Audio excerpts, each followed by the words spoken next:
देखो बच्चों, आज मैं आपको बताऊंगा कि जो इलेक्ट्रिक फील्ड होता है ना, वो डिस्टेंस पर कैसे कैसे डिपेंड करता है।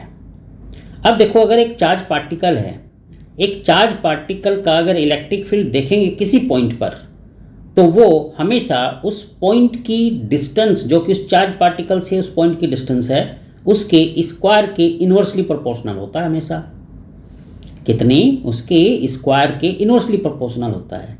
लेकिन अगर आप देखेंगे डाइपोल, डाइपोल आपको पता है दो इक्वल और अपोजिट चार्जेस से मिलकर बना होता है। तो अगर डाइपोल का केस देखेंगे, चाहे वो ट्रांसवर्स पॉइंट हो और चाहे फिर वो उसकी एक्सियल पॉइंट हो, दोनों ही केसेस में जब शॉर्ट डाइपोल होता है तो शॉर्ट डाइपोल का जो इलेक्ट्रिक फील्ड होता है दोनों ही केसेस में वो डिस्टेंस के क्यूब के इन्वर्सली प्रोपोर्शनल होता है। तो यानी एक पावर बढ़ गई। अब तीसरी बात हम करते हैं लीनियर चार्ज की। अगर लीनियर चार्ज होता है तो ये लीनियर चार्ज का जो केस है, इसमें जो इलेक्ट्रिक फील्ड होता है, ठीक है, लॉन्ग लीनियर चार्ज का जो इलेक्ट्रिक फील्ड होगा किसी पॉइंट पर, वो इसकी डिस्टेंस के, यानी जो पॉइंट जहां आप इलेक्ट्रिक फील्ड निकाल रहे हैं उस पॉइंट की जो डिस्टेंस होगी इस लीनियर चार्ज से, उसकी सिंगल पावर के इनवर्सली प्रोपोर्शनल होता है।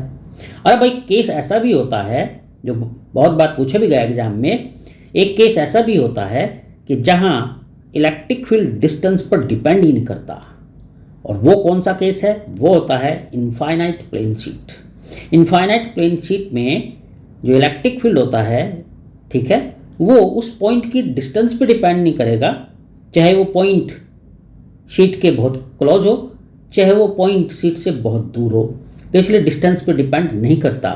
यही केवल एक ऐसा केस होता है जहां इलेक्ट्रिक फील्ड इंडिपेंडेंट होता है डिस्टेंस से।